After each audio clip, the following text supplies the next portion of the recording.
اللہ اس گناہ کو نہیں بخشے گا کہ کسی کو اس کا شریک بنایا جائے، اور اس کے سوا اور گناہ جس کو چاہے گا بخش دے گا،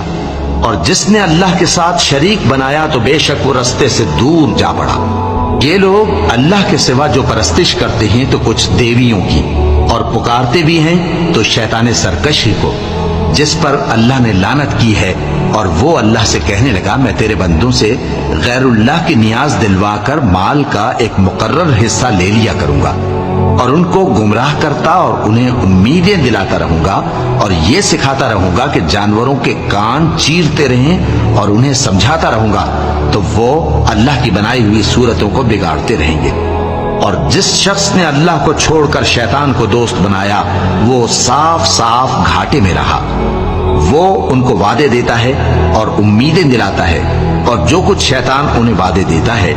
وہ دھوکہ ہی دھوکہ ہے۔